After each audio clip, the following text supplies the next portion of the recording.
Hey everyone, welcome back for another deep dive.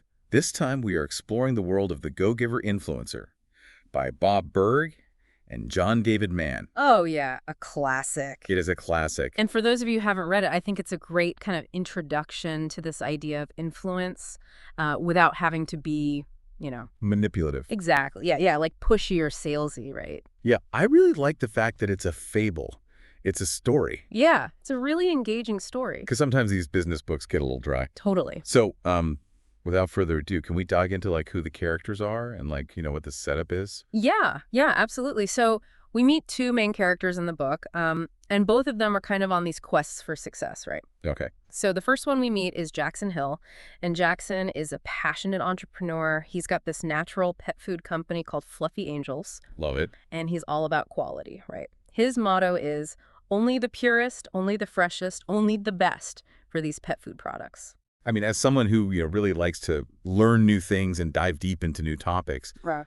I can totally relate to that pursuit of quality. Absolutely. And I think that resonates with a lot of our listeners too, right? Yeah, totally. So Jackson, he's doing pretty well, but he's facing this make or break situation. Yeah. He has the chance to land a deal with a national pet store chain, which, could mean a huge growth for his company. Oh, yeah. I mean, that's a big break, right? It's a big deal, but there are some serious strings attached. Okay, so what are those, what are the challenges here? So nationwide distribution would mean that he would have to compromise on that, sourcing all of his ingredients locally and keeping everything fresh. Oh, so it's that classic dilemma, compromise your values for growth or stick to your principles and, maybe miss out. Exactly. And on top of that, the exclusivity clause in the deal would force him to drop all of his loyal small business customers that helped him get started. Wow, that's rough. Yeah. So he's in a tough spot for sure. So who is he dealing with? Who's on the other side of this deal? That would be Gillian Waters. She's the buyer for this national pet store chain, and she's ambitious, she's driven, and she sees Jackson's products as her ticket to a promotion. Okay, so she sounds like someone who, is always looking to kind of level up and get to the next, stage in her career. I bet a lot of our listeners can relate to that. Absolutely. I mean, we're all about, continuous learning and growth, right? Right. But Gillian's ambition, it might be leading her down a bit of a tricky path. Okay, how so? Well, she sees the huge potential of Fluffy Angels, but she also resorts to some questionable tactics to try to pressure Jackson into accepting the deal. Like what? For example, she keeps him waiting before their meeting, a really long time. Oh, that's so frustrating. Right, and then she deliberately calls him by the wrong name. Ouch. Yeah, not exactly the best way to build rapport. No, for sure. But, the book gives us a little bit of insight into why she might be behaving this way. We get a glimpse into her personal life, and we learn that she's a single mom. She's working really hard to provide for her daughter. Oh, wow. So she's got a lot on her plate. Yeah, absolutely. And it kind of helps to explain her drive to succeed, but it also shows how that pressure can lead to less than ideal behavior sometimes. Yeah. I mean, we've all been there, right? Where the pressure just gets to be a little bit too much. Totally. So we've got these two characters, both under pressure, both with their own goals and challenges. What do you think happens next? I'm guessing they each turn to someone for advice to kind of help them navigate this whole situation. You got it. Yeah. So Jackson turns to his friend Keith, who's a retired firefighter, and Keith is like, you know what? You need to learn some negotiation tricks. You need to basically outsmart Gillian. Oh, interesting. So it's that idea that you need to be super calculating to get what you want in business. Yeah, kind of playing hardball. Do you think that's always necessary, though? That's a great question. I think it kind of depends on the situation. But Keith, he actually tells this really interesting story about how he won this seemingly impossible legal battle.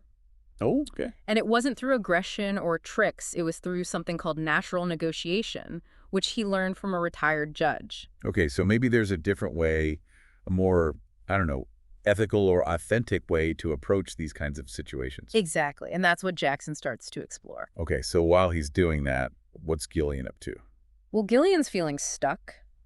She's frustrated with Jackson's resistance to the deal, and she decides to reach out to this high-level executive coach. They call him Coach. Okay, so both of them are kind of seeking guidance from mentors, basically. Yeah, exactly. They're both looking for that edge. Okay, so what does Coach teach her? So Coach teaches this thing called a winning strategy. I mean, who doesn't want a winning strategy? Right. Right. It sounds very appealing. Yeah. But it's interesting because Coach, he's got this really unique background. Oh, how so? He was actually a boxer and an athlete before he became a coach. Wow, that's a pretty big shift. Yeah, so he's got this interesting blend of toughness and empathy. Okay, I can see how that would be valuable in the business world. And this is where we start to uncover those 5 secrets of the go-giver influencer, which both Jackson and Gillian are learning from their respective mentors. Okay, I'm ready to spill the beans. What's the first secret? All right, so the first secret is all about controlling your emotions. And this is something that the retired judge really emphasizes to Jackson. Okay. She's like, look, you can't let your emotions run the show. You got to stay calm and make rational decisions. I mean, that's easier said than done sometimes, though, right? Oh, absolutely, especially when the pressure's on. Yeah, we've all been there where, you let your emotions get the best of you and you say or do something that you regret later. Totally. But the idea is to become more aware of those emotions so you can choose how you respond instead of just reacting. Okay, so it's not about suppressing your feelings. It's more about managing them. Exactly. And choosing how you want to act based on, what's best for the situation. Okay, I like that. So what's the second secret? All right. So, Coach, he emphasizes to Gillian the importance of listening with your whole self. Okay, I've heard that before, but what does that actually mean? So he's saying that it's about more than just, hearing the words. It's about paying attention to the other person's body language, their tone of voice, even their energy. Oh, so it's about really being present and picking up on those subtle cues. Exactly. And using all of your senses to understand what the other person is really trying to communicate. Okay, so it's like deep listening, taking it to the next level. Exactly. Like, what's the third secret? The third secret is all about shifting your perspective. Okay, so what does that look like in practice?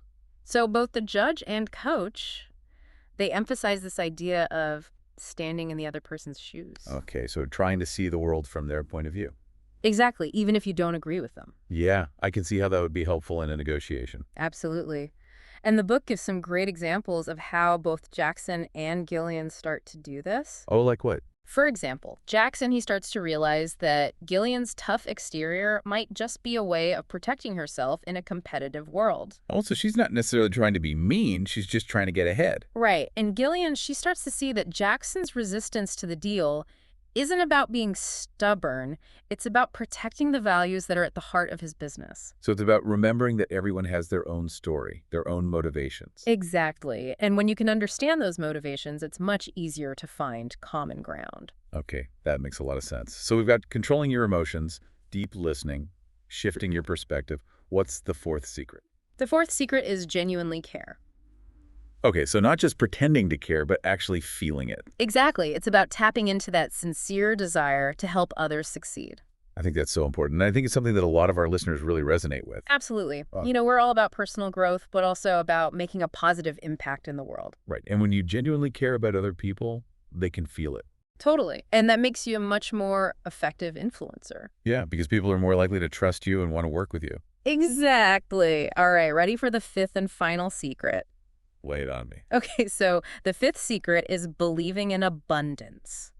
Okay, what does that mean? So it's about shifting away from that scarcity mindset where you're constantly competing with others for a limited pie. Oh, yeah, like that feeling that there's not enough to go around. Exactly, and embracing the idea that there's enough success to go around for everyone. I love that it's about collaboration and win-win solutions. Exactly, and it's a much more empowering way to approach life and business. Okay, so we've got these 5 secrets, but how do they actually play out in the story? Well, remember Jackson's got that crucial second meeting with Gillian? Oh, yeah, that's right. The pressure's on. And he's going into it armed with these new insights from the judge. I bet he's feeling a lot more confident this time around. He is, but it's still a high-stakes situation, He's facing that deadline with the bank. Right, if he doesn't get this deal, he could lose everything. Exactly, but instead of letting those fears and anxieties control him, he remembers what the judge taught him about controlling his emotions. So he's not going to let his emotions sabotage the negotiation. Exactly, and he also tries to shift his perspective. So instead of seeing Gillian as the enemy, he's trying to understand where she's coming from. Exactly. He reminds himself that she's under pressure too. She's got her own goals and challenges, and he even considers her personal life. The fact that she's a single mom doing her best to provide for her daughter. So he's really trying to see her as a whole person, not just a business obstacle. Exactly. And this shift in perspective allows him to approach the negotiation with more empathy. I can see how that would make a big difference. Yeah, it allows him to see that their goals might not be as opposed as they initially seemed. Okay, so what about Gillian? Is she applying these secrets too? She is, yeah, maybe not as consciously at first. But remember, Coach emphasized the importance of deep listening. Right, using all of your senses to really understand the other person. And while Gillian might not be, sitting there analyzing Jackson's every move, she is paying closer attention to what he's saying. So she's actually listening to him this time, not just waiting for her turn to talk. Exactly. And this leads her to a pretty crucial realization. Oh, what's that? She starts to see that Jackson's commitment to fresh local sourcing isn't just some quirky business practice. It's a deeply held value that's at the core of his brand. Oh, so she's starting to understand the why behind his resistance. Exactly. And this is where that fourth secret, genuine care, comes into play. Okay, how so? Well, Gillian starts to realize that if she forces Jackson to compromise on this value, she's essentially undermining what makes his company so special. Oh, that's a good point. She's starting to see things from his perspective. Exactly. And as they both start to understand each other better, that fifth secret, believing in abundance, starts to kick in. Okay, so they're moving away from that win-lose mentality. Exactly. They start to explore new possibilities. Oh, I like where this is going. So what kind of possibilities do they come up with? Okay, so they're moving away from that win-lose mentality. Exactly. They start to explore new possibilities. And, they both really lean into that believing in abundance idea, and it really pays off. Okay, so how does it all end? Does Jackson get the deal? Does Gillian get the promotion? Tell me everything. All right. No more cliffhangers, I promise. So Jackson's vision for those regional kitchens, right? Gillian's company loved it. Oh, wow, so it actually worked. Yeah, they saw how it allowed him to keep that commitment to fresh local sourcing while still meeting those demands for nationwide distribution. So he got the deal. No compromises. Not only did he get the deal, they actually offered to invest in his expansion. Wow. They gave him the resources to build those kitchens without having to sacrifice anything. That's amazing. Yeah, it's a win-win for sure. And what about Gillian? You asked if she got that promotion. Right, She did. But the story doesn't stop there. Okay, there's more. Remember that retired judge who mentored Jackson about controlling his emotions? Yeah, she seemed like a really wise character. She was kind of a silent observer to Jackson's whole journey, and she was really impressed by how he stuck to his values and took those go-giver principles to heart. So did she become like a long-term mentor for him? Exactly. She saw his potential to be more than just a successful businessman, but someone who could really make a difference. I love that. Yeah. And she guides him as he continues to grow the company, helps him to stay true to his original vision. This is giving me chills. It's like that ripple effect. When you genuinely care and focus on win-win, it goes way beyond just that one deal. You said it perfectly, and here's where it gets even more interesting for us, the listeners. Okay. The book ends with the judge asking Jackson a really powerful question, and I think it's a question for all of us. Okay, I'm listening. She asks him, what legacy do you want to leave behind? Wow, that's deep. It's not just about achieving our own success, but about using our influence to do something truly meaningful. Exactly. It's a challenge to think bigger, to consider what kind of impact we want to have on the world. I love that. Yeah. So what are your biggest takeaways from this book? Honestly, what stands out to me most is that these go-giver principles aren't just some fluffy feel-good stuff. Yeah. They're actually tools, techniques we can use to build better relationships, achieve our goals, and make a positive difference. And they're not about manipulation. They're about genuine connection and lifting each other up. Absolutely. And I think that's a really powerful message. So for all of our listeners out there, here's something to think about. Oh, okay. How can you apply these go-giver secrets in your own life? Yeah, what are your unique strengths and how can you use them to make an impact? That's a great question for everyone to ponder. Absolutely. Well, there you have it, folks.